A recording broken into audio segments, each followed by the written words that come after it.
여러분 반갑습니다. 전기는 빠치직 송건웅입니다.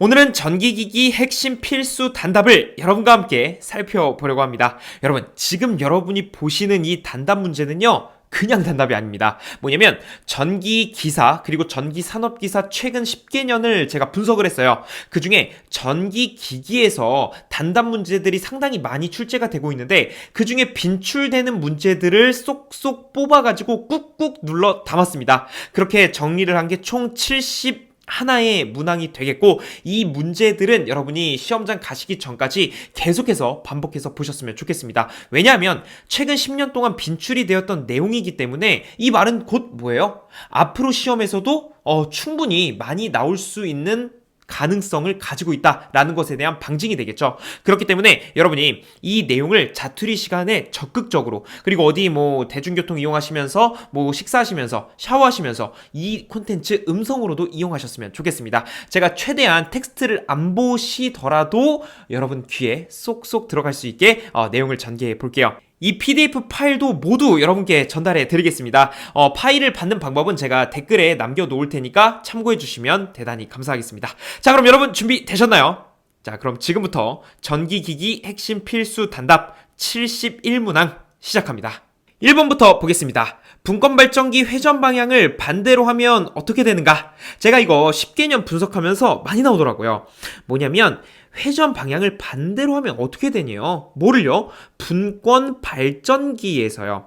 자, 일단 결론을 먼저 말씀을 드리면 분권발전기는 회전 방향을 반대로 하면 이거 잔류자기가 소멸됩니다. 잔류자기가 소멸된다는 것은 처음에 그 발전을 할 수 있는 역량이 없어졌다는 거예요. 그래서 잔류자기가 소멸되면 어떻게 된다? 발전이 불가능하다. 발전 불능 상태가 된다. 여러분, 왜냐면 지금 자여자 발전기 같은 경우는 자속을 외부에서 받는 게 아니라 스스로 좀 갖고 있어야 됩니다. 처음에 스타트를 그 잔류자기라고 하는 그 잔류자속으로 스타트를 하는데, 만약에 회전 방향을 반대로 하면 그 잔류자기가 없어져요. 없어집니다. 반대 방향으로 상쇄가 됩니다.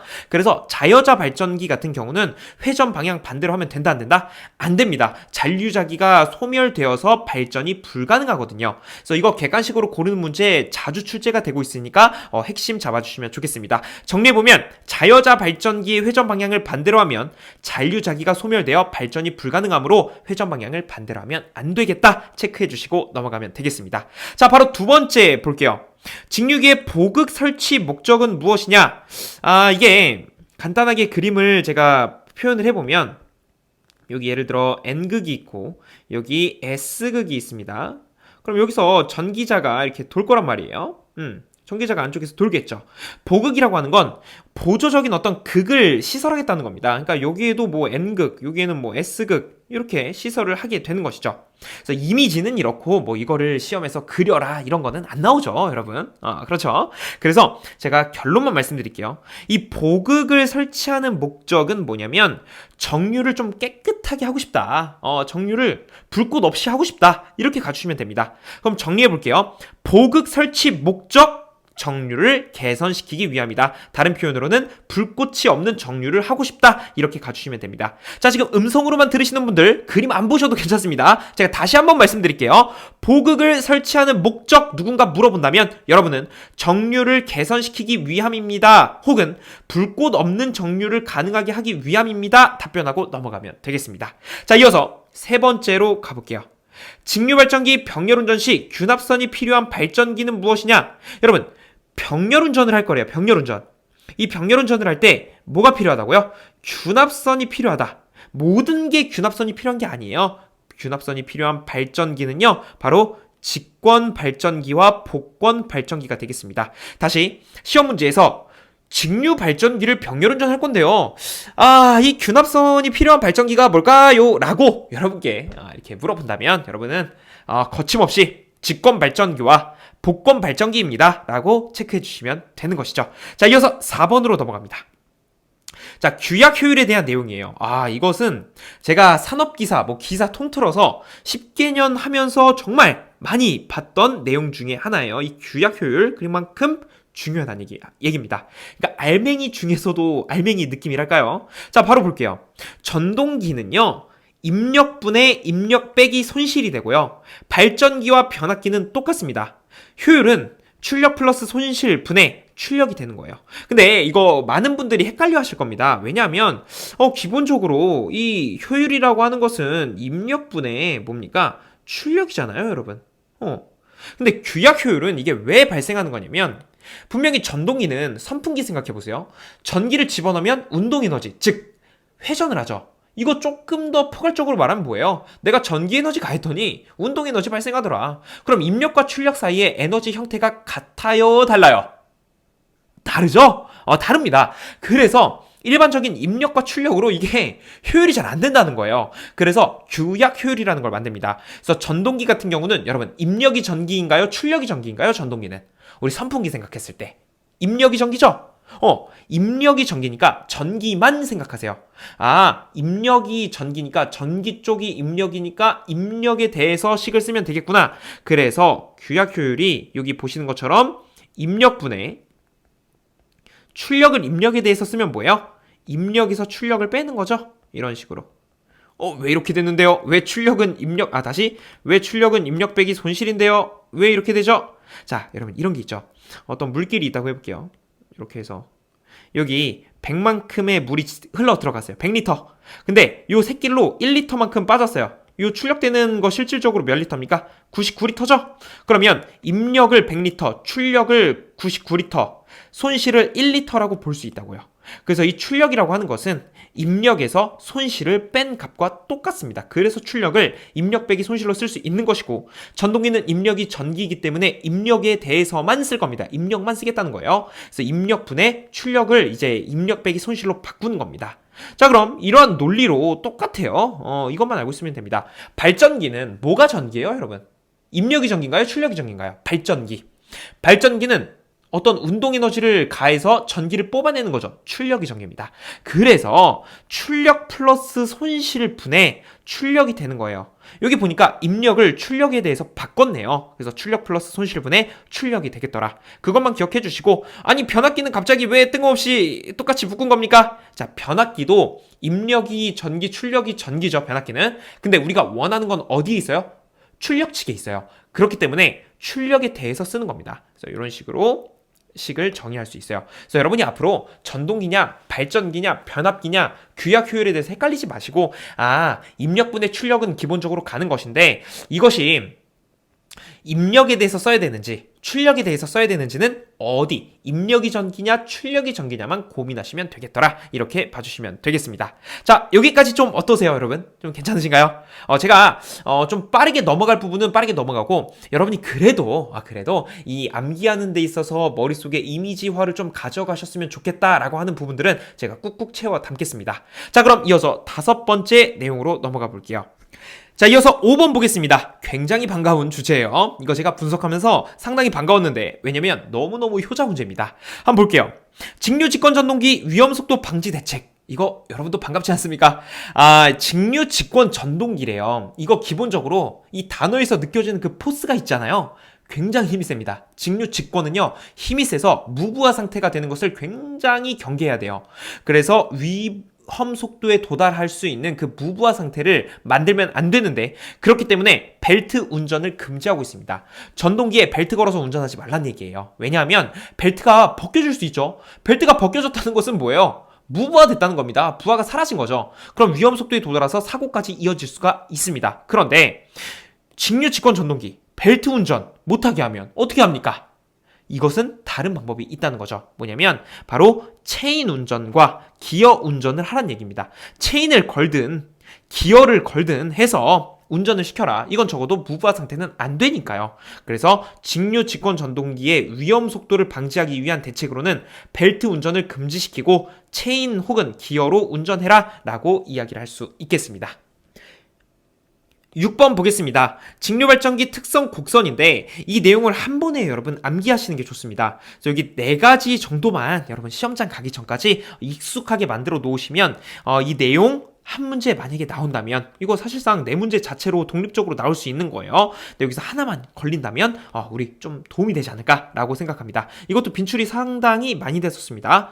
일단 외부 특성 곡선은 무슨 관계냐면 부하 전류와 단자 전압과의 관계입니다. 부하 전류와 단자 전압.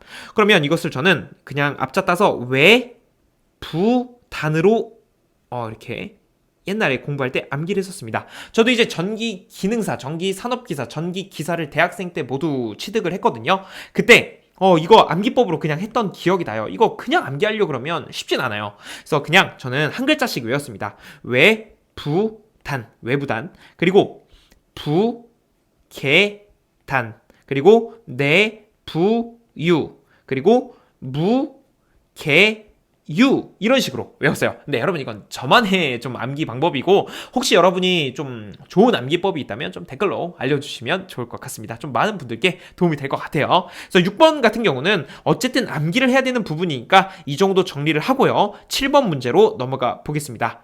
자, 7번 분권 발전기와 직권 발전기에 대한 내용인데 구분하는 법입니다. 이 분권은 뭐냐면 병렬만 기억하시면 돼요. 뭐가 병렬? 바로 계자 권선이 전기자의 병렬 연결되어 있으면 분권이고, 직권은 뭡니까? 직권은 계자 권선이 전기자의 직렬 연결된 것을 의미합니다. 간단하게 그림을 그려보면 분권 발전기는 이렇게 계자가 이런 식으로 있고, 그리고 여기에 전기자 저항이 있고 전기자가 있고 이쪽에 부하측이 있는 것이죠. 지금 보시면요, 계자 저항과 그 다음에 정확히는 이제 계자 권선이죠. 계자 권선과 여기 전기자거든요. 이 전기자가 여러분 이거 딱 봐도 무슨 연결? 직렬 연결 아닌 병렬이죠. 그래서 분권이라고 하는 것이고, 이 직권은 어떻게 되어 있냐면 이 전기자와 계자가 직렬이에요. 이런 식으로 간단하게만 그려보면 이런 식으로 이렇게 돼 있어요. 그럼 이거 보시면 전기자가 여기 있죠. 계자가 여기 있죠. 서로 직렬 연결이죠. 이것을 직권 발전기라고 할 수 있습니다. 그래서 해당 내용은 분권일 때는 그냥 암기로 계자 권선이 전기자의 병렬 연결, 직권일 때는 계자 권선이 전기자의 직렬 연결 이렇게 봐주시고 넘어가겠습니다. 이어서 8번입니다. 스태핑 모터 축 속도. 이것도 심심찮게 많이 나오더라고요. 그래서 제가 좀 정리를 해봤는데 여기서 나올 수 있는 내용은 딱 이런 공식입니다. 초당 이동각은 세타, 스텝각 곱하기 스태핑 주파수를 해주시면 돼요. 그러니까 초당 얼마만큼 이동했느냐를 세타로 놓는 것이고, 그 세타 값을 구하기 위해서는 모터의 스텝 각을 알고 있어야 되고, 이거 문제에서 주어질 겁니다. 그 다음에 스태핑 주파수도 문제에서 주어질 거예요. 이 두 가지 단서를 통해서 세타 값을 구했다면 초당 회전수 n 360도로 나눠주시면 되는 겁니다. 그래서 제가 예제를 하나 가지고 왔는데 이거 실제 기출문제에 갖고 온 겁니다. 스텝 각이 2 그리고 스태핑 주파수 1800pps일 때 모터의 축 속도는 어떻게 되는가? 간단하죠. 스텝 각이 뭐예요? 2래요. 그럼 여기 2 써주시고 곱하기 스태핑 주파수는 뭐예요? 1800. 그러면 여러분 초당 이동각은 뭐예요? 3600 되겠죠. 3600. 그러면 초당 회전수는 무엇이냐? 초당 회전수는 한 바퀴가 360도니까 이 공식에 의해서 세타 값이 3600이고 그 다음에 한 바퀴가 360도이므로 초당 회전수는 10이 되고 초당 회전수이기 때문에 RPS가 됩니다. 그래서 정답은 10RPS가 되는 거예요. 그래서 이거 여러분 심심찮게 나오고 있으니까 스태핑 모터 관료에서는 초당 이동 각을 먼저 구하고 그 다음에 초당 회전수에 대입해서 문제를 풀면 되겠구나 라고 생각해 주시면 되겠습니다. 자, 이어서 계속합니다. 우리는 9번으로 넘어갈게요. 자, 9번입니다. 스텝 모터의 장점입니다. 회전각과 속도는 펄스 수에 비례한다라는 특징, 가속과 감속이 용이하다는 특징, 그리고 정회전과 역회전의 변속이 쉽다는 특징, 피드백이 없이 오픈루프로 손쉽게 속도 및 위치 제어가 가능하다는 특징, 각도 오차가 매우 적고 회전각 오차는 스텝마다 누적되지 않는다는 크나큰 장점. 이게 정말 큰 장점이죠. 오차가 누적되지 않습니다. 이거 정말 좋은 거예요. 아무튼 스텝 모터의 장점은 이렇게 네 가지로 좀 구획할 수 있고, 여러분이 이걸 한 번에 외우시기는 좀 쉽지 않아요. 근데 여러분 잘 생각해보세요. 우리 이거 서술형 시험입니까? 지금 객관식 시험입니까? 객관식이죠. 1번부터 4번 중에 적절한 것이나 적절하지 않은 것이나 고르는 문제예요. 그렇기 때문에 처음부터 끝까지 토시토시 외우려고 하지 마시고 전체적인 큰 틀을 이미지화 시켜서 요렇게 가감속 용이 뭐 정역 쉬움 이렇게 키워드 위주로 암기하시는 게 훨씬 유리합니다. 어차피 객관식 사지선다잖아요. 거기에서 내가 외웠던 내용들이 은근히 나와요. 이 생각이라는 건 어떤 정보를 접했을 때 확장돼서 그 기억들이 발생하잖아요. 여러분 옛날 어떤 추억을 생각해 보세요. 갑자기 너 5살 때 뭐 했어? 뭐 7살 때 뭐 했어? 라고 하면 기억 잘 안 납니다. 그런데 이렇게 파생시켜 보세요. 7살에 어떤 유치원에 있었는데 유치원의 선생님은 이런 분이셨는데 근데 내가 엄청 친하게 지냈던 친구도 있었는데 되게 개구졌던 친구도 있었는데 그때 그 친구네 집에서 밥을 먹었는데 그 친구 어머니가 어디 사셨더라? 이렇게 되는 겁니다. 생각이라는 게 한 번에 딱 기억나는 게 아니라 어떤 정보를 접하면 그때에 결합되는 정보들이 착착착 가지 뻗어 나가듯이 붙습니다. 그래서 마찬가지로 여러분이 이렇게 단답 같은 거 외우실 때 특히 객관식 같은 경우는 완전하게 외우려고 하지 마시고 키워드 중심으로 암기를 하시고 그때 시험장에서 객관식 사지선다를 봤을 때 분명히 가지가 뻗쳐나가는 경험을 하실 수 있을 겁니다. 근데 중요한 조건은요. 반드시 키워드를 확실히 암기해 주셔야 된다는 얘기예요. 회전각과 속도 펄스 수의 반비례 뭐 이런 식으로 가면 안 된다는 겁니다. 그래서 여러분 잘 하실 거니까 제가 중간에 이런 내용들 계속해서 전달을 해 드리겠습니다. 자, 이어서 우리는 10번으로 넘어가 볼게요. 자, 10번입니다. 직류전동기의 속도 제어법이에요. 여러분, 직류전동기를 제어할 건데 무슨 제어? 속도 제어를 하고 싶다. 자, 첫 번째 계좌 제어, 두 번째 전압 제어, 세 번째 저항 제어가 있습니다. 뭐 이거 식으로 괜히 써보면 n은 어떤 상수 k 곱하기 그 다음에 파이, 그 다음에 V로 할게요. V 마이너스 IA, RA 뭐 이런 식으로 표현을 할 수가 있겠죠.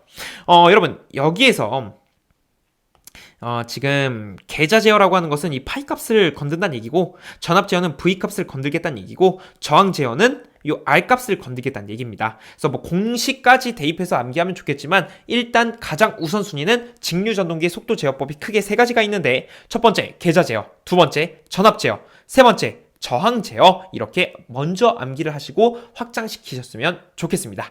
자, 이어서 11번 내용으로 넘어가 볼게요.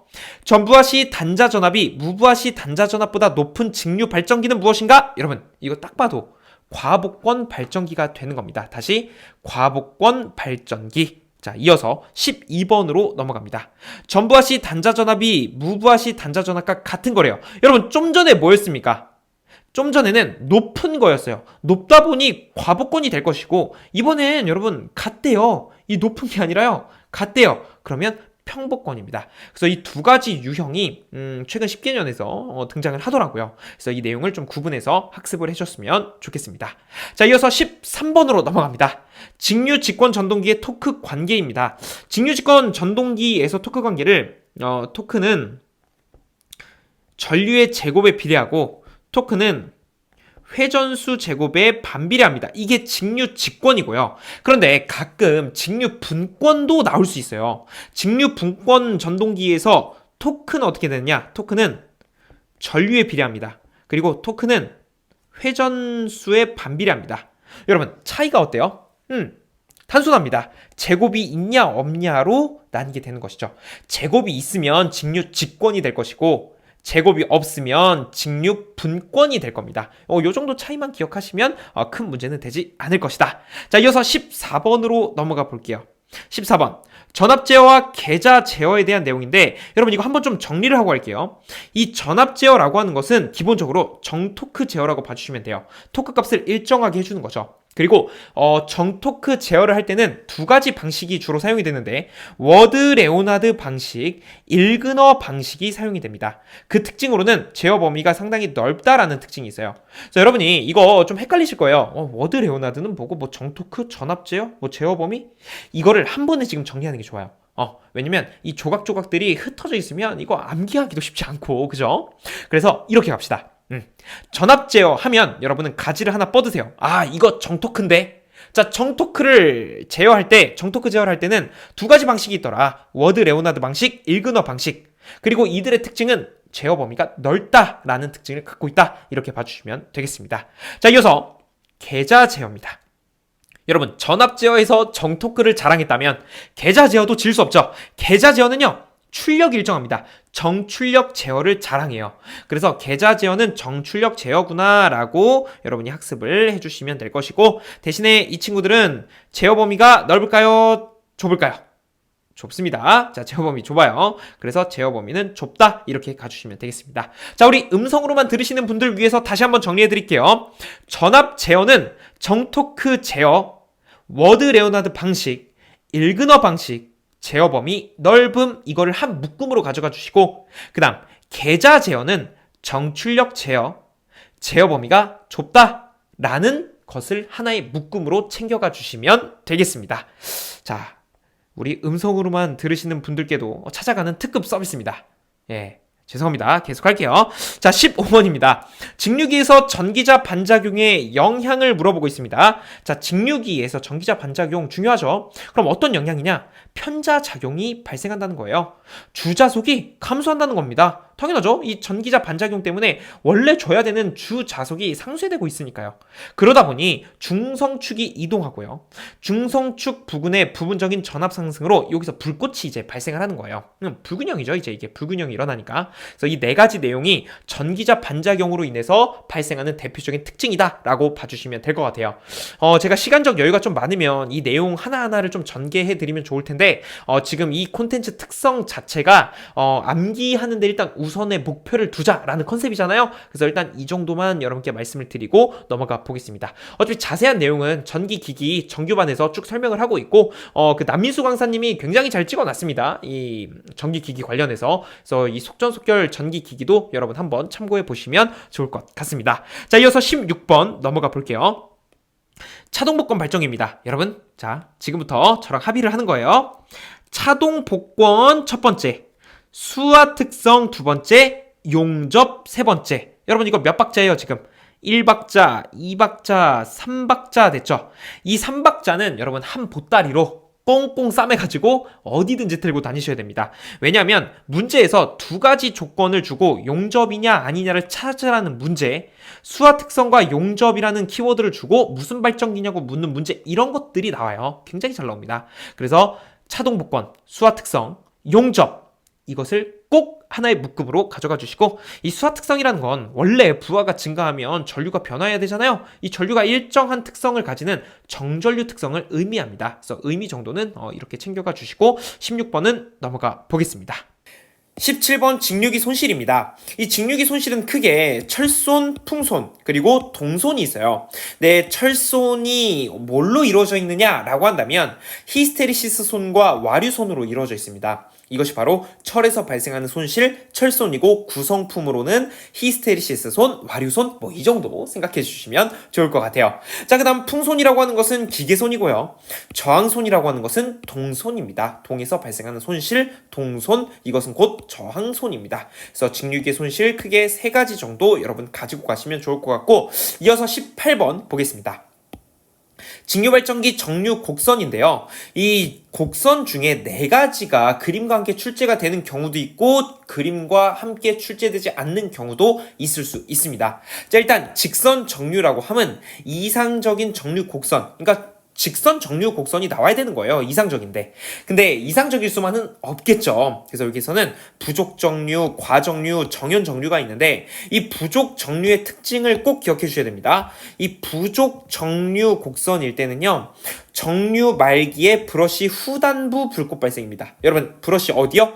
브러쉬 후단부입니다. 자, 반면에 과정류 한번 볼게요. 정류가 너무 과하게 된 거예요. 그럼 이것은 정류 초기에 브러쉬 전단부에 불꽃이 발생합니다. 정리해보면 부족 정류는 정류 말기고요. 후단부에 불꽃이 발생하고, 그 다음 과정류는 정류 초기에 전단부 불꽃 발생하더라. 이렇게 봐주시면 되겠습니다. 그 다음에 완전한 직선 정류까지는 아니지만 약간 이제 이런 식으로 가는 파형이 있어요. 그걸 정현 정류라고 하는데, 이것이 우리가 이끌어낼 수 있는 최대한 합리적인 어떤 곡선, 어떤 양호함이라고 볼 수 있겠죠. 그래서 정현 전류는 양호한 정류 곡선을 의미하더라. 그래서 여러분 부족 정류와 과정류의 특징 정도만 꼭 기억을 해주시면 좋을 것 같습니다. 이어서 19번 볼게요. 정류자 편간 전압인데 공식 정도 암기하시면 좋을 것 같아요. 여기 정류자 편간 전압 VC라고 하는 것은요, VC는 정류자 편수 분의 극수 곱하기 단자 전압이 됩니다. 다시 한번 말씀드릴게요. 정류자 편간 전압 공식 암기에서 숫자 대입하는 문제 자주 출제가 됩니다. 정류자 편간 전압 VC는 K분의 P이고 K는 정류자 편수, P는 극수, E는 단자 전압 이렇게 가주시면 되겠네요. 20번입니다. 직류전동기 전부와 전류 이하에서 동일 전류 운전 시 회전수가 큰 순서 여러분 이거 고민도 하지 마시고 직, 가, 분, 차 이거 우리 공부하면서 많이 암기했다 그죠? 다시 한번 직, 가, 분차 한 번 더 해볼게요. 직가분차, 직가분차 이게 바로 직류전동기에서 전부와 전류 이하에서 동일 전류로 운전 시 회전수가 큰 순서입니다. 자 이렇게 하면 너무 복잡하다 그죠? 그냥 우리 암기하기 쉽게 직류전동기 회전수가 큰 순서 이 정도 키워드 잡고 직가분차, 직가분차 암기해 주시면 되겠습니다. 이어서 21번 기계각 볼게요. 이 기계각 내용도 심심찮게 등장을 하죠. 기계각 공식 정도만 알고 있으면 됩니다. 기계각이라고 하는 것은 전기각에다가 뭐를 곱하면 됩니까? 극수 P와 2를 이제 곱하면 됩니다. 그래서 정확히는 전기각 곱하기 P분의 2가 되는 겁니다. 다시 전기각 곱하기 P분의 2. 그래서 문제에서는 전기각을 알려주든 요 P값을 알려주든 해서 기계각을 도출하게끔 할 수도 있고 다른 형태로는 뭐가 있냐면 기계각을 알려주고 뭐 전기각을 알려주고 P값을 구해봐라 뭐 이런 형태도 있습니다. 그래서 이 공식만 알고 있으면 어떠한 형태로든 나와보라고 하십시오. 우리는 다 풀 수 있습니다. 자 이어서 22번 가볼게요. 분포권 개수와 단절권 개수입니다. 와 이거 정말 익숙하다 그죠? 분포권 개수 그리고 단절권 개수. 자 공식입니다. 분포권 개수 공식에다가 숫자 대입해서 푸는 문제 너무 잘 나와요. 이거 놓칠 수가 없습니다. 자 그래서 분포권 개수 여기 Q sin EMQ 분의 파이 분의 sin EM 분의 파이 이거 뭐냐면 요 Q가 매극 매상당 슬롯수라고 봐주시면 돼요. Q는 매극 매상당 슬롯수이고요. 그리고 여기 M은요. M은 상수입니다. 상수. 상이 몇 개냐라고 할 때 그 상수가 되는 것이죠. 그래서 여러분은 이 공식 자체를 암기해 주시고 매극 매상당 슬로스가 Q고 그 다음에 M은 상수구나 이렇게 가주시면 됩니다. 그리고 이 계산할 때 주의할 점이 여러분 이거 많이들 실수하시는데 파이 값을 그냥 계산기에 놓고 계산을 하다 보면 이게 계산기 설정에 따라서 좀 다른데 3.14로 들어가는 계산기 설정으로 보통은 돼 있어요. 그래서 가급적 이 파이를 180으로 바꿔주시는 것을 권해드리겠습니다. 180으로. 자, 그 다음 단절권 개수 볼게요. 단절권 개수 KP는 사인 곱하기 2분의 베타 파이가 되겠더라. KP는 사인 곱하기 2분의 베타 파이. 여기서 말하는 베타는 극간격분의 권선 간격 정도로 봐주시면 되겠습니다. 그래서 이 공식을 여러분 이것은 타협할 수가 없습니다. 반드시 암기를 해주시기를 적극적으로 권해드리면서 우리는 23번 문제로 넘어가 보겠습니다. 자, 단락비가 크다는 것은 어디서요? 동기기에서. 그러면 동기기의 단락비가 크다라는 그 특징을 우리가 알고 있어야 돼요. 일단 대표적인 특징으로는 안정도가 향상입니다. 여러분 이거 꼭 기억해 주세요. 단락비가 크면요 안정도는 반드시 향상됩니다. 그리고 그에 따른 작용들을 한번 볼게요. 동기 임피던스 작고요. 단락비가 크면요 전압 강하 작고요. 전압 변동률 작고요. 전기자 반작용 작고요. 안정도 향상 말씀드렸고요. 출력이 증가되고요. 과부하 내량이 증대되고요. 선로 충전 용량이 증가하고요. 그래서 여러분 이거 단락비가 클 때 조건을 지금 나열한 거거든요. 그래서 여러분이 단락비가 크다라는 어떤 문제에서 특징을 찾아라 라고 한다면 이 정도 범위만 여러분이 알고 계시면 충분히 문제 푸는데 지장 없을 겁니다. 문제가 변형이 되더라도요. 그래서 23번 이 정도로 보고 우리는 24번으로 넘어가 보겠습니다. 자, 이 동기 전동기의 특징을 묻는 문제도 자주 출제가 됩니다. 여러분 그 전동기의 종류 중에는 여러 가지가 있죠. 근데 여기서는 동기 전동기의 특징을 물어보고 있는 거예요. 동기 전동기의 특징 첫 번째 가장 큰 특징입니다. 이거 역류를 조정할 수 있어요.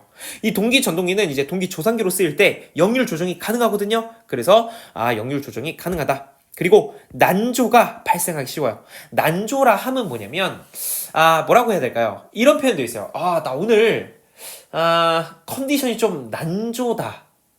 이러면 좀 불규칙하다는 거예요. 어떤 난조라는 것은 여기 어떤 시스템에 외부 신호가 갑자기 인가돼가지고 어떤 요인에 의해서 어떤 파형이 이렇게 반짝 뛰거나 뭐 그런 걸 의미하거든요. 그래서 난조 발생이 쉽다는 겁니다. 그 다음에 정속도 회전. 여러분 이거 오타입니다. 정속도 회전. 자, 실시간으로 제가 바꿔볼게요. 정속도 회전. 자, 이렇게 가주시면 되고, 그리고 기동 토크가 작다. 직류 여자기가 필요하다. 이 정도 특징을 갖고 있습니다. 그래서 여기 5가지 내용 정도는 동기 전동기의 특징이구나 암기하시면 문제 푸는데 큰 지장은 없으니까 꼭 여러분 것으로 가져가셨으면 좋겠습니다. 자, 이어서 25번 동기조상기의 V곡선입니다. 이게 뭐냐면요.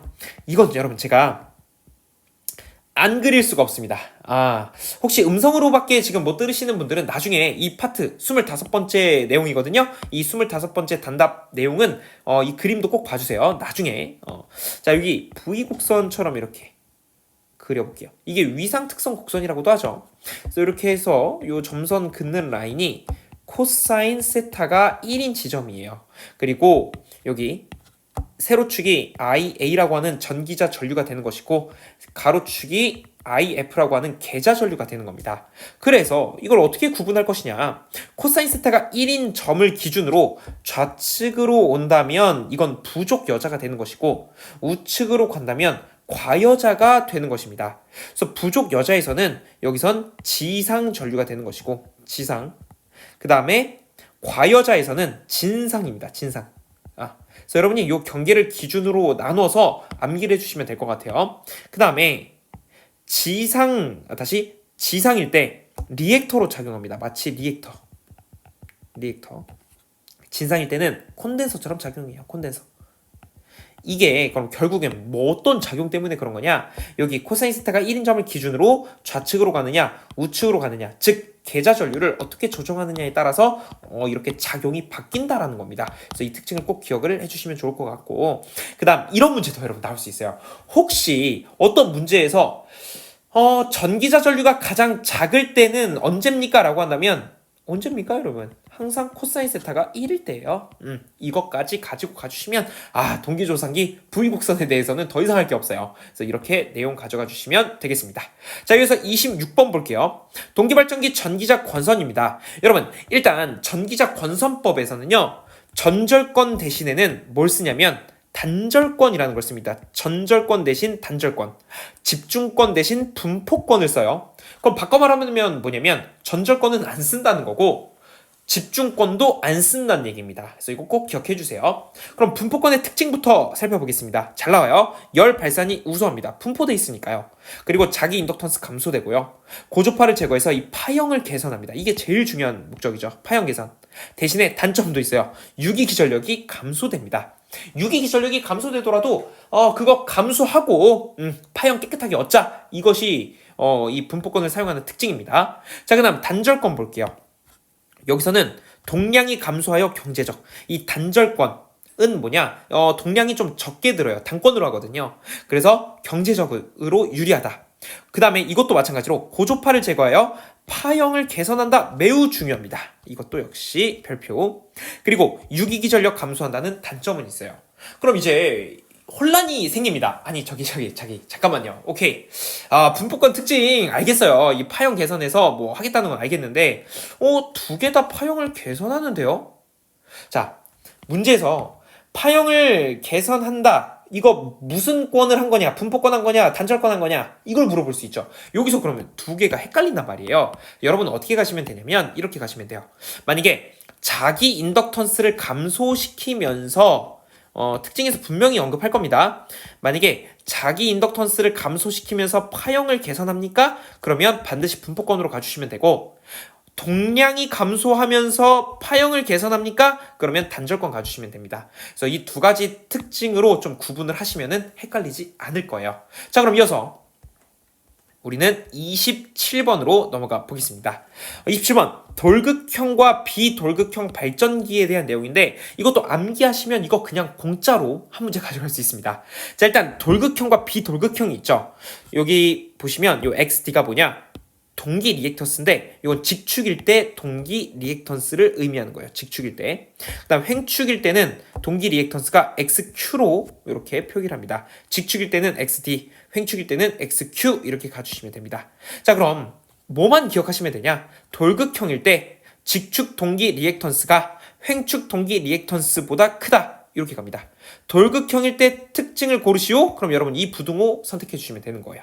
그 다음 이 비돌극형은 잘 안 나오긴 하는데 혹시 모르니까 이렇게 모두가 같다. XD, XQ, XS 모두 같을 때 비돌극형이다. 하지만 우리가 암기해야 되는 것은 보다 가장 잘 나오는 이 돌극형을 꼭 암기를 해주셔야 된다. 언제 돌극형이냐? 직축 동기 리액턴스인 XD가 XQ보다 클 때를 의미하더라. 그래서 이 내용 꼭 기억을 해주시면 좋을 것 같습니다. 자, 이어서 28번입니다. 동기발전기 병렬운전인데 병렬운전할 때 기전력의 위상차가 다릅니까? 기전력의 크기가 다릅니까? 라고 할 때마다 그 발생되는 것들이 달라요. 그래서 기전력의 위상차가 다르다 라고 한다면 유효 횡류가 흐를 겁니다. 그 회로에 병렬운전하다가 이 두 기기 간에 위상이 다를 수 있죠.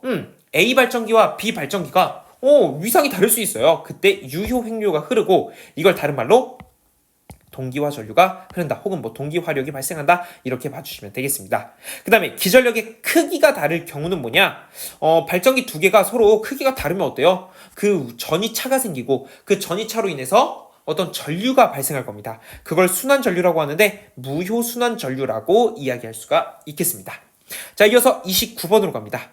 동기 속도와 회전자 속도에 대한 이야기를 해볼게요. 이거 너무 친숙한 내용일 거예요. 동기 속도는 NS라고 할 수 있죠. 이게 S가 싱크로너스라 그래서 똑같이 움직인다라는 거예요. 그래서 동기화된다 이런 표현 많이 들어보셨죠. 그래서 동기 속도가 뭐냐? P분의 120F다. P는 극수고 F는 주파수다. 이거 공식 꼭 기억을 해주셔야 되고 회전자 속도 N이라고 하는 것은 뭐다? 1- 슬립 곱하기 NS 동기 속도를 해주시면 되겠더라. 그래서 이것도 너무 유명하고 모든 유형에서 사용이 되는 공식이기 때문에 절대 여러분 이거 그냥 넘어가지 마시고 여러분의 것으로 만드셨으면 좋겠습니다. 30번입니다. 동기발전기 병렬운전 조건인데 여러분 병렬운전 할 때는 그냥 할 수가 없어요. 뭐 예를 들어 A라는 발전기가 있고 B라는 발전기가 있어요. 얘네 둘이 이렇게 병렬 운전을 해야 할 텐데 어떤 조건이 있어야 된다는 겁니다. 여러분이 사업을 하더라도 어떤 프로젝트를 진행한다고 하더라도 어때요? 나와 생각이 맞고 비전과 가치관이 일치해야 사업이든 뭐 프로젝트든 진행하는 거 아니겠습니까? 이 발전기들도 마찬가지라는 거예요. 발전기도 뭔가 서로 요구 조건들이 맞아야 할 수 있다. 그 조건이 뭐냐? 여기 있습니다.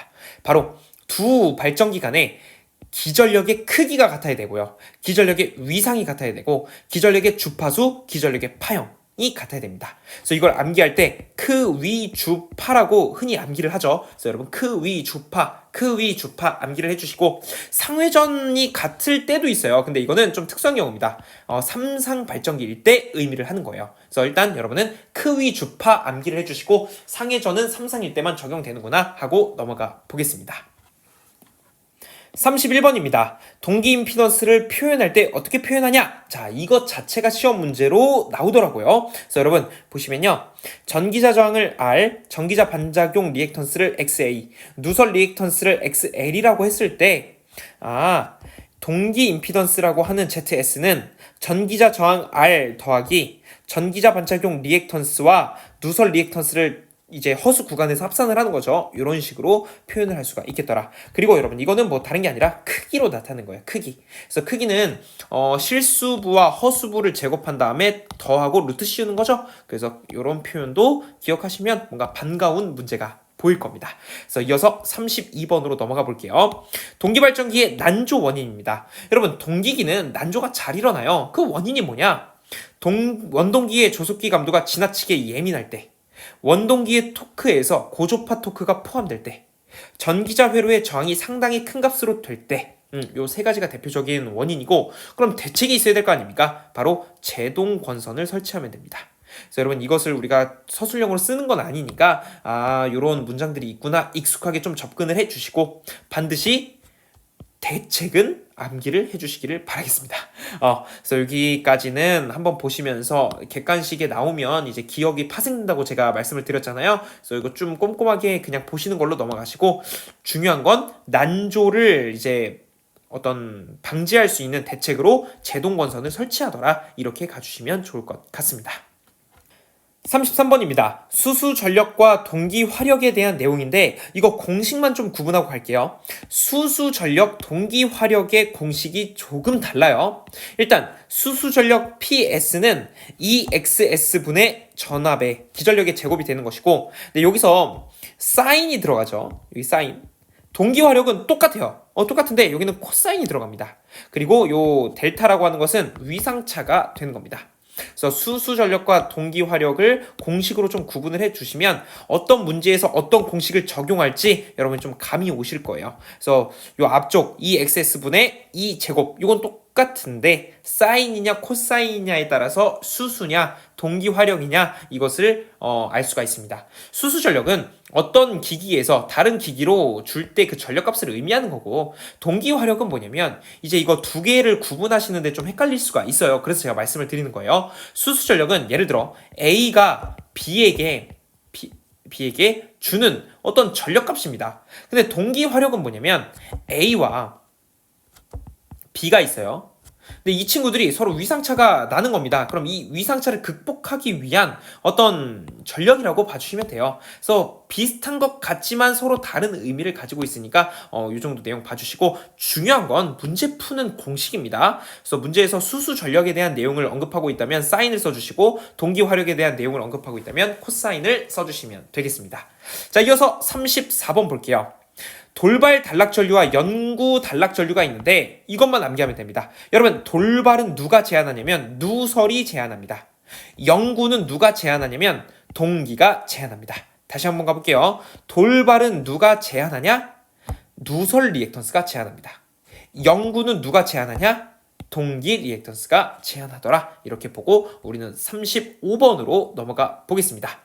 이중 농형 유도전동기 특징이 뭐냐? 근데 여기서 일반 농형하고 대비했을 때를 물어보고 있죠. 그래서 1번부터 3번 세 가지 준비했습니다. 자, 이중 농형 유도전동기는요, 일반 농형 유도전동기 대비해서 기동 전류가 작고요, 기동 토크가 크고요, 운전 효율이 어때요? 좋습니다. 그래서 이 세 가지 기억해 주시고 넘어가시면 되겠습니다. 36번입니다. 단상 유도전동기 기동 토크가 큰 순서. 이것도 여러분 너무 반가운 문제예요. 괜히 막 어려운 문제 풀다가 이런 내용 보면 괜히 막 반갑지 않으십니까? 알겠습니다. 자, 알겠습니다. 자, 반발 기동형, 그리고 콘덴서 기동형, 분산 기동형, 쉐이딩 코일형. 이거 우리 암기 어떻게 했었나요? 반, 콘, 분, 쉐. 반콘 분쉐. 여러분 한 번 더. 반콘 분쉐. 자, 반콘 분쉐는 여러분 그냥 나와야 돼요. 반콘 분쉐. 하지만 처음 보신 분들은 안 나올 수 있어요. 지금부터 나오면 되죠. 단상 유도전동기 기동 토크 큰 순서대로 나열된 것을 찾으시오 하면 반콘 분쉐 가면 됩니다. 반발 기동형, 콘덴서 기동형, 분산 기동형, 쉐이딩 코일형, 이렇게 가주시면 되겠습니다. 이어서 37번입니다. 유도전동기 속도제어법이에요. 여러분, 농형 유도전동기랑 권선형 유도전동기 두 가지로 유도전동기가 구분이 됩니다. 그래서 농형과 권선형일 때 이 속도를 제어하는 방법이 같다 다르다? 다르다는 겁니다. 그럼 먼저 농형일 때는 주파수로 제어할 수 있고요, 전압으로 제어할 수 있고요, 극수로 제어할 수 있어요. 그런데 권선형은요, 2차 여자 제어법이라는 것을 도입해야 되고, 2차 저항 제어법, 그 다음에 종속 제어법, 이렇게 들어갑니다. 그래서 2차 붙은 것은 죄다 권선형이라고 봐주시면 되고, 농형은 주파수, 전압, 극수, 이 세 가지만 우선적으로 암기를 하시고, 나머지 암기한 게 없는 거, 암기를 안 했던 것은 그냥 유도전동기 중에 권선형이구나, 이렇게 학습을 해주셔도 되겠죠. 자, 이어서 우리는 38번으로 넘어갑니다. 자, 최대 토크 관련된 건데 이것도 너무 좋습니다. 왜냐? 쉬워요. 자, 삼상 권선형 유도전동기 2차 측 저항을 N배로 했대요. 그러니까 몇 배로 했는지는 모르겠는데 2차 측 저항을 이제 바꿨어요. 그러면 최대 토크 값은 어떻게 되느냐? 이거 시험 문제에서 정말 잘 물어보거든요. 그럼 여러분은 고민하지 마세요. 최대 토크는 항상 그 값이 일정합니다. 근데 제가 토크 막 바뀌는 거 봤는데요? 그건 뭐냐면 요 엠베로 했을 때 슬립이 똑같이 엠베만큼 이렇게 변화가 일어나요. 그러면 최대 토크를 발생할 수 있는 그 시점은 변화시킬 수가 있습니다. 다시 이걸 이제 비례추이라고도 이야기를 하는데 2차 측 저항을 엠베로 했어요. 그러면 최대 토크가 발생하는 그 어떤 지점은 변화시킬 수 있거든요. 하지만 그 최대 토크 값 자체는 변화시킬 수가 있다 없다? 변화시킬 수 없다. 그래서 최대 토크 값은 일정하다라는 것을 꼭 기억을 해주시기 바랍니다. 자, 이어서 39번입니다. 삼상 유도 전동기 2차 효율이에요. 이것은 한번 암기를 꼭 해야 되는데 2차 효율은 기본적으로 입력 P2분의 어떤 기계 출력이죠. P0. 그럼 이것이 뭐랑 똑같냐면 동기 속도분의 회전자 속도랑 똑같고 이것은 뭐랑 똑같냐면 1-s랑 같습니다. 이걸 지금 유도를 하면 좋겠지만 시간 관계상 공식 정도만 말씀드리고 넘어가 보겠습니다. 자, 이어서 40번입니다. 유도 전동기 슬립 범위. 여러분, 유도 전동기의 슬립 범위는 뭐냐라고 한다면 0과 1 사이의 값입니다 라고 여러분이 가주시면 되는 거예요.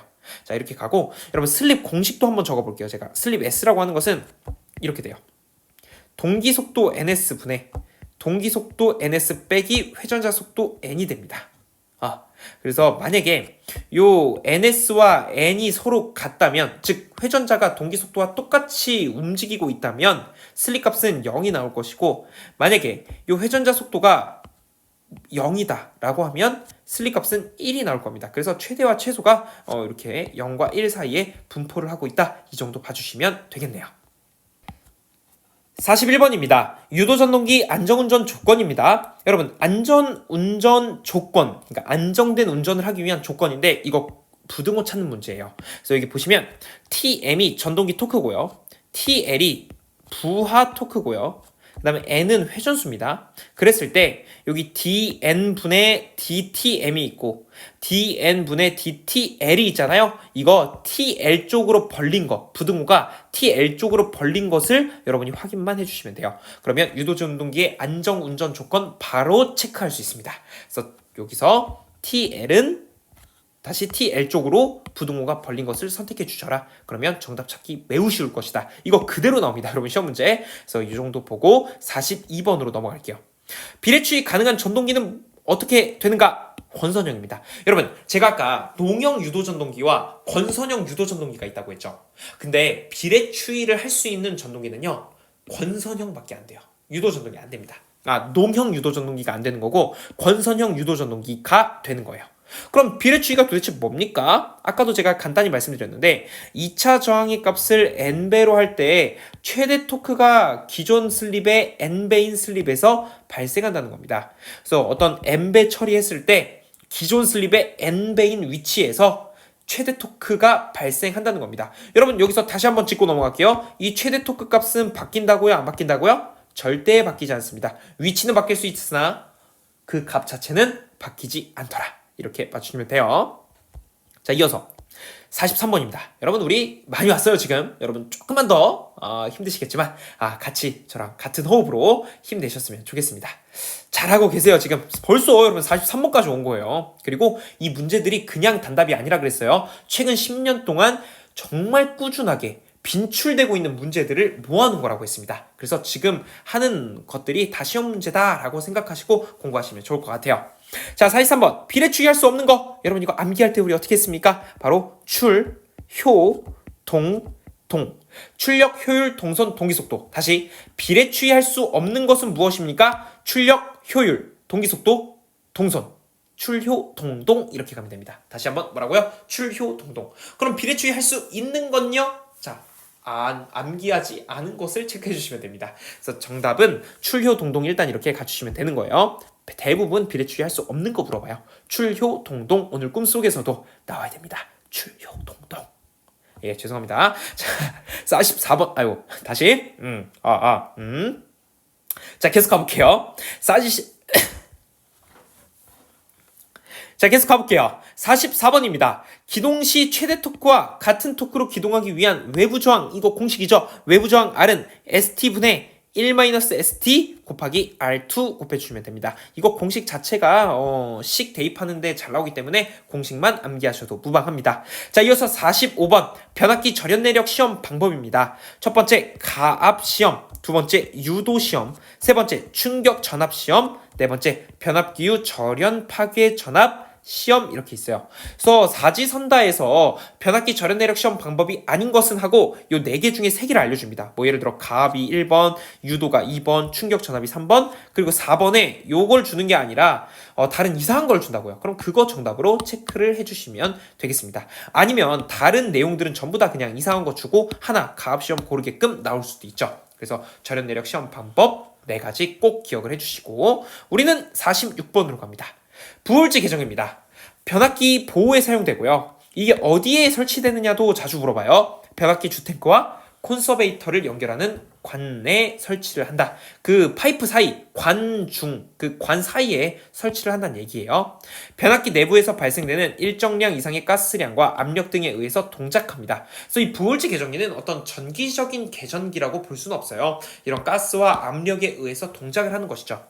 자, 그러다 보니 오동작의 가능성이 너무합니다. 그래서 이게 부울지 계전기의 특징이고 간단하게 그림으로 표현을 해보면 변압기가 이렇게 있어요. 변압기 주탱크가 있고 변압기 코일막 감겨있고 변압기 탱크에 담겨있겠죠. 그 다음에 여기 파이프가 있고 콘서베이터가 이렇게 있습니다. 여러분 부울지 계전기가 어디에 설치된다고요? 주탱크와 콘서베이터 파이프 사이 그 관중, 여기 관중에 설치가 되는 거거든요. 여기에 부울지 계전기가 있는 거예요. 그래서 여기서 변압기가 이제 운전을 하다 보면 너무 막 뜨거워질 수도 있어요. 전류가 많이 흐르니까. 그래서 주변에 열이 발생하니까. 그래서 어떤 유증기를 감지해서 이상 유무를 판단하는 겁니다. 그래서 요 내용 꼭 기억을 해주시면 좋을 것 같고 이어서 변압기 손실 중 온도 상승의 관계가 가장 적은 요소입니다. 47번이죠. 이거 유전체 손입니다. 이 자체가 시험 문제 잘 나옵니다. 다시 변압기 손실인 맞긴 해요. 이 유전체가 유전체 손이. 근데 온도 상승의 관계가 가장 적습니다. 온도 상승에 그렇게 기여를 많이 하지 않아요. 이 유전체 손은요. 그래서 여기 정답 자체가 유전체 손으로 많이 나오니까 체크해 주시고 넘어가 주시고 자 이어서 48번입니다.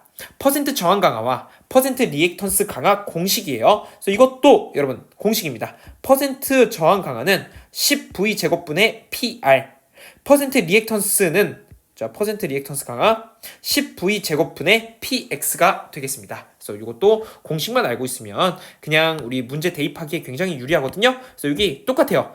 R은 퍼센트 저항 강하고 X는 퍼센트 리액턴스 강하다 이렇게 봐주시면 되겠네요. 자 이어서 우리는 49번으로 갑니다. 단상 변압기 병렬 운전 조건. 자 이것도 매우 잘 나오고 이건 실기 가서도 우리가 서술형으로 쓸 줄 알아야 되는 그런 문제가 되는 거예요. 그래서 필기하실 때 이거를 확실하게 암기를 해 놓으시면 실기 때 분명한 도움이 될 겁니다. 자 단상 변압기 병렬 운전 조건 첫 번째 극성이 같아야 되고요. 두 번째 권수비 및 1차, 2차 전격 전압이 같아야 되고요. 세 번째, 저항과 누설 리액턴스비가 같아야 되고 네 번째, 퍼센트 임피던스 강화가 같아야 됩니다. 그래서 1번, 2번, 3번, 4번 기억을 해주시면 좋겠습니다. 50번 내용 보겠습니다. 변압기유 구비 조건이라는 내용인데 여러분 변압기에는 특히 유입 변압기 안에는 어떤 기름이 들어있어요. 근데 그게 막 휘발유처럼 그런 기름이 아니라 절연을 할 수 있는 기름입니다. 그래서 그 절연유라고 하는데 어떤 특성을 갖고 있어야 되냐 이걸 물어보고 있는 거예요. 그래서 많은 특징들이 있는데 한번 읽어보시면 여러분 좀 납득이 되실 겁니다. 제가 한번 쭉 읽어드릴게요. 첫 번째 절연 저항 그리고 절연 내력이 클 것 절연 재료 및 금속의 화학작용을 일으키지 않을 것 인하점이 높고 즉 불에 붙는 점이 높아야 되고 응고점이 낮아야 된다. 그러니까 이제 어느 점이 낮아야 된다 이렇게 봐주시면 돼요. 그리고 점도가 낮아야 됩니다. 이거 많이 헷갈려 하시는데 점도가 높으면 안 돼요. 얘네가 변압기 U가 결국엔 이 코일에서 발생하는 열을 운반해서 변압기 외함에 갖다 놓고 그리고 거기서 열 방산을 하는 거거든요. 근데 점도가 높게 되면 이 대류 현상이 잘 안 일어나서 열 방산이 어렵습니다. 그래서 점도가 낮아야 잘 흐르니까 점도가 낮아야 되고요. 비열이 커서 냉각 효과가 커야 되고 고온에서도 석출물이 생기거나 산화되면 당연히 안 되겠죠. 그리고 열 도전율이 커야 합니다. 마지막 열 팽창계수가 작고 증발로 인한 감소량이 적을 것 이렇게 가주시면 되겠네요. 그래서 이것도 여러분 시간 되실 때 50번 내용 한번 눈으로 봐주시고 넘어가 주시면 되겠습니다.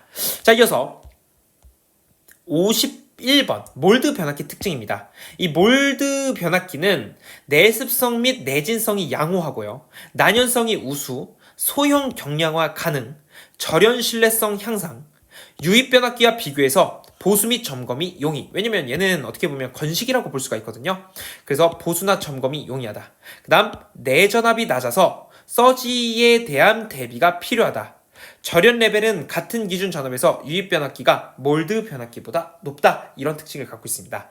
여러분, 이게 객관식으로도 지금 쭉 출제가 되고 있지만 이 내용 역시 전기기사 혹은 전기산업기사 실기에서 매우 자주 물어보는 문제예요. 그때는 우리가 이렇게 손으로 써야 되는 것이죠. 그래서 그런 내용들을 갖고 있으니까 지금 공부하실 때 한번 눈여겨보시면 장기적으로 분명한 도움이 될 겁니다. 자, 이어서 52번으로 갑니다. 변압기 건조법이에요. 변압기를 건조할 건데 어떤 게 있습니까? 열풍법이 있고요. 단락법이 있고 진공법이 있습니다. 다시 변압기를 건조하는 기법이 대표적으로 세 가지가 있습니다. 열풍법, 단락법, 진공법 이렇게 있어요. 그래서 이 내용에 대해서 제가 좀 말씀을 드리면 여러분 그 열풍법이라고 하는 거 느낌이 어때요? 열풍법 뭔가 열을 공급하겠다 이거 아닙니까? 그래서 송풍기와 어떤 전열기로 열풍을 공급하는 거예요. 그러니까 뜨거운 바람을 공급하는 거죠. 그래서 건조를 시키겠다는 것이고, 이 단락법은 뭐냐면 변압기 1차나 어떤 2차 권선 중에서 한쪽을 단락시키는 겁니다. 그리고 다른 쪽 권선의 임피던스 전압의 20% 그 정도 20% 정도의 전압을 가한 상태에 단락 전류를 공급해서 동선에 의해서 건조시키는 방법이에요. 이 마지막 진공법은 여러분 분위기상 뭐예요? 변압기를 어떤 탱크 속에 넣는 겁니다. 그리고 그 탱크 안에 공기를 다 빼요. 그리고 절연물의 습기를 증발시키는 건조 방법이에요. 그래서 변압기 건조법 요 세 가지 기억을 해주시고, 제가 방금 내용을 좀 간단하게 설명을 드렸지만 그 내용까지는 여러분 모르시더라도 변압기 건조법이 열풍, 단락, 진공 요 정도 있구나, 이 정도 체크하고 넘어가시면 크게 문제되지 않습니다. 자, 이어서 53번입니다. 누설 변압기 특성인데 이거 암기하시면 돼요. 누설 변압기는 정출력 그리고 정전류의 수화 특성에 갖고 있습니다. 다시 누설 변압기의 특성은 뭐냐면 정출력 특성이 있고 정전류의 수화 특성이 있다. 이렇게 체크해 주시면 되겠습니다. 자, 이어서 54번 볼게요. 변압기 철심의 성질이 무엇이냐? 일단 변압기 철심이 되려면 투자율이 커야 돼요. 그리고 성층 철심해야 돼요. 이게 와전류 손을 이제 감소시킬 수 있거든요. 그 다음 히스테리시스 손 개수가 작을 것. 그러니까 히스테리시스도 역시 손실이란 말이에요. 그 손실 개수가 작을 것. 그 다음 뭐 추가적으로 말씀을 드린다면 규소가 좀 첨가가 될 것. 그래야 히스테리시스 손실을 좀 경감시킬 수 있으니까요. 자, 이어서 55번입니다. 주상변압기 고압측 탭을 내놓는 이유는 무엇이냐? 이거 주상변압기 잘 보면 이 탭이 있거든요. 그 탭이 왜 있냐면 예를 들어 이렇게 주상변압기, 이 친구가 주상변압기입니다. 이 친구 파란색으로 돼 있는 거. 이게 결국 쭉쭉 뻗어 나갈 거 아닙니까? 이렇게 한 선으로만 해볼게요. 쭉 가요. 뭐 이렇게 나눠진다고도 해보죠. 근데 여러분 이게 각각 수용가로 이렇게 들어갈 거 아닙니까? 집으로 들어간다고 해볼게요. 집으로.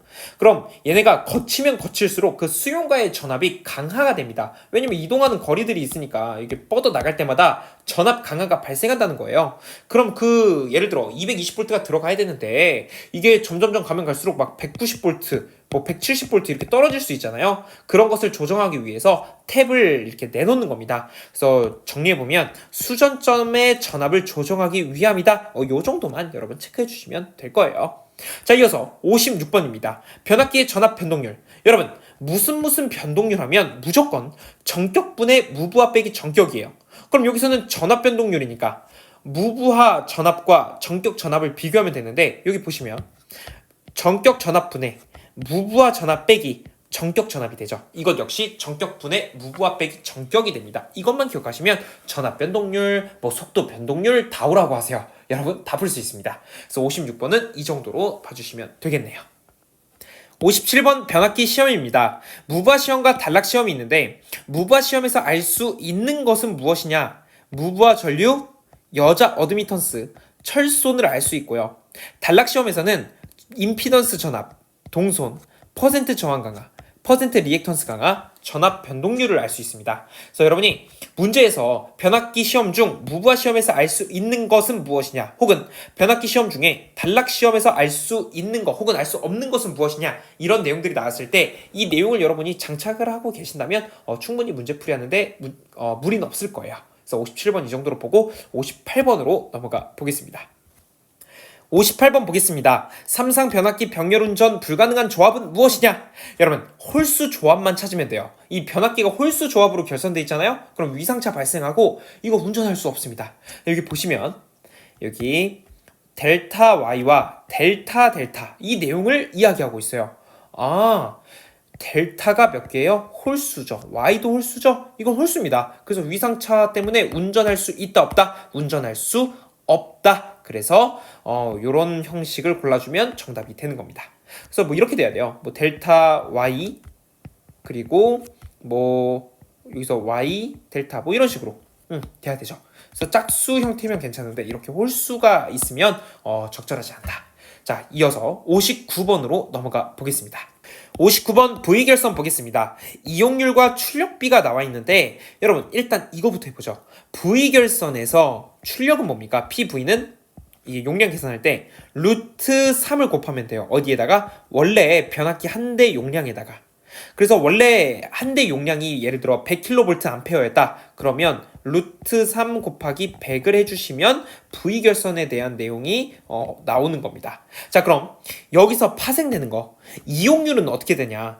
델타 결선 하고 있었는데 V결선으로 바꾸는 거잖아요. 한 대가 고장나가지고. 그래서 이용률은 86.6%로 가주시는 거고 출력비는 57.7%로 가주시는 겁니다. 이걸 소수점으로는 0.866, 출력비는 0.577으로도 표현할 수가 있는 것이죠. 그래서 V결선은 이 정도 내용만 잡아주시면 여러분 공부하시는데 큰 도움이 되지 않을까라고 생각을 합니다.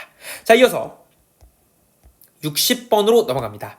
실하기 전동기, 이게 다른 말로 삼상 분권 정류자 전동기거든요. 그래서 이 친구의 특징이 뭐냐면 교류 전동기에서 브러쉬의 이동으로 속도 변화가 가능하다라는 것이 있어요. 이거 문제 그대로 자주 나오거든요. 교류 전동기에서 브러쉬의 이동으로 속도 변화가 가능한 전동기는 무엇이냐? 둘 중에 하나예요. 실하기 전동기, 아니면 다른 표현으로는 삼상 분권 정류자 전동기, 이렇게 가주시면 되겠습니다. 자, 이어서 61번입니다. 초퍼입니다. 여러분, 초퍼가 뭐예요? 초퍼는 직류의 어떤 전력 변환을 담당하는 거예요. 정확히는 직류를 또 다른 직류로 바꿔주는 겁니다. 직류 전압을 제어하는 거구나. 이게 결국 직류가 예를 들어 이렇게 파형이 있을 때 이 직류를 잘게 쪼개요. 그래서 촉 자른다 하여 그래서 초퍼예요. 여러분, 촉이 좀 자른다, 절단하다 이런 느낌이 있잖아요. 그래서 이렇게 절단을 해서 그걸 다시 재배열합니다. 그러면 이 직류가 커질 수도 있고 작아질 수도 있고 그래서 직류 전압을 제어하는 게 초퍼입니다. 그리고 여러분, 우리가 흔히 말하는 정류기 있잖아요. 그거는 교류 AC를 DC로 바꿔주는 것이고, 인버터는 뭐예요? DC를 다시 AC로 인버팅 시켜주는 것이죠. 그래서 요 전력 변환 장치까지 기억을 해주시면 좋을 것 같아요. 자, 이어서 62번 보겠습니다. SCR의 특장으로 돼 있는데 여러분 이거 오타입니다. 자, 죄송합니다. 자, 이게 특장이 아니라 이것은 특징이 돼야 되겠죠. 특징. 자, 특징으로 좀 바꿀게요. 죄송합니다. 자, 제가 PDF 파일은 바로 바꿔 놓을게요. SCR의 특징입니다. 역저지 3단자 사이리스터. 이게 무슨 말이냐면 역방향 전류를 저지하고 다리가 3개 달려있는 사이리스터. 이 사이리스터는 뭐냐면요, 전압이나 전류를 제어하는 어떤 반도체 소자라고 봐주시면 돼요. 그 다음에 SCR의 특징 두 번째, 아크가 생기지 않으므로 열의 발생이 적다. 이게 과전압에 약합니다. 그리고 전류가 흐르고 있을 때 양극의 전압 강화가 적고요. 게이트 신호를 인가할 때부터 도통할 때까지의 시간이 굉장히 짧습니다. 역률각 이하에서는 제어가 불가능하다. 그래서 이 내용을 SCR의 특징으로 가져가 주시면 되겠습니다. 63번입니다. SCR 턴 온 그리고 턴 오프 조건을 한번 찾아봐라 이건데 이것도 시험 문제 너무너무 잘 나오죠. 그래서 SCR을 턴 온 하는 조건이 있고요, SCR을 다시 턴 오프 시키는 조건이 있습니다. 그럼 SCR을 제가 그려볼게요. 한번 그려보면, 왜냐면 이거 그림으로 찾는 문제도 종종 나오거든요. 이렇게 해서 이렇게 그려볼게요. 여기가 에노드, 여기가 캐소드, 게이트라고 해보겠습니다.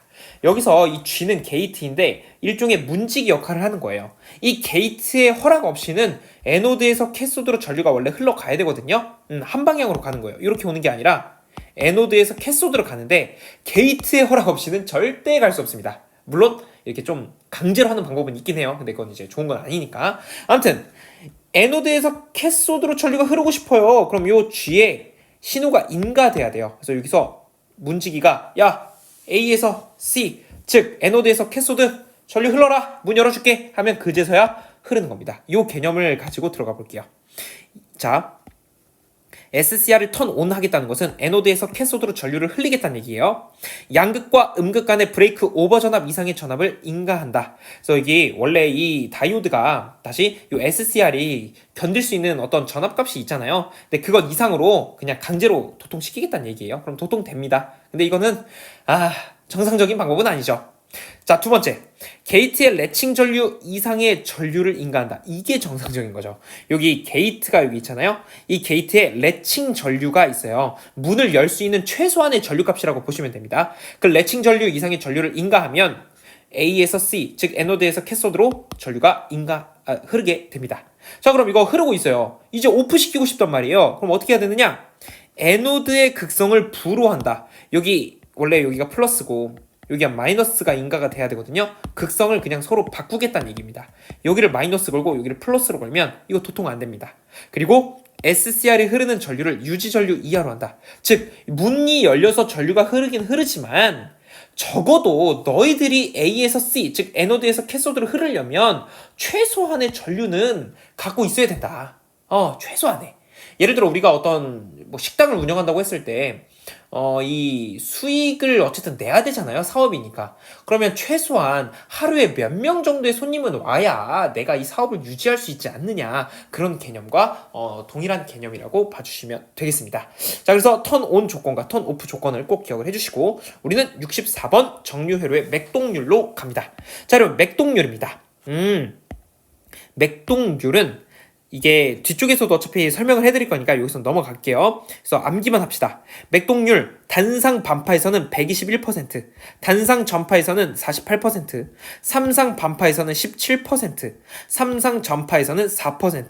그래서 순서대로 121, 48, 17, 4 이렇게 점점점 맥동률이 줄어드는 것을 확인할 수 있습니다. 이 수치 자체도 객관식으로 잘 나오기 때문에 꼭 기억을 해주세요.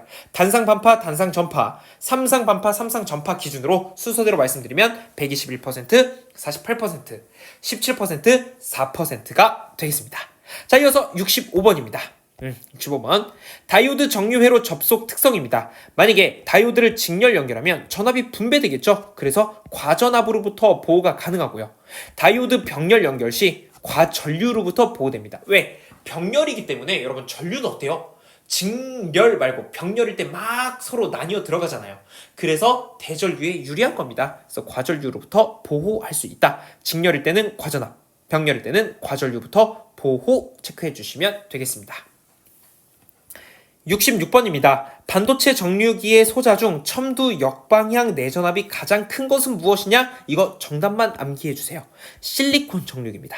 실리콘 정류기는 첨두 역방향 내전압이 가장 커요. 대략 1000V 이상의 매우 큰 값을 갖고 있습니다. 그래서 실리콘 정류기 체크를 해주시고 67번으로 넘어갑니다. 사이리스터의 특징입니다. 제가 사이리스터는 전압이나 전류를 제어하는 어떤 반도체 소자라고 말씀을 드렸어요. 여기 대표적으로 4가지가 나와 있는데 시험 문제에서 뭘 잘 물어보냐면요. 그런 걸 물어봅니다. 얘 단자가 몇 개 있습니까? 즉 다리가 몇 개 달려있냐? 그리고 전류가 양방향으로 흐릅니까? 단방향으로 흐릅니까? 이런 내용을 물어본단 말이에요. 그래서 여기 보시면 SCR이라고 하는 사이리스터는 단방향이에요. 전류가 한쪽으로밖에 못 흐르고 다리는 3개입니다. SSS라고 하는 사이리스터는 양방향으로 전류 제어할 수 있고요. 대신에 다리가 2개입니다. SCS는 단방향, 얘도 한쪽으로밖에 이제 전류 컨트롤이 안 돼요. 대신에 얘는 4개의 단자를 갖고 있습니다. 자, 트라이액, 이거 많이 들어보셨죠? SCR 2개를 역병렬 접속한 거죠.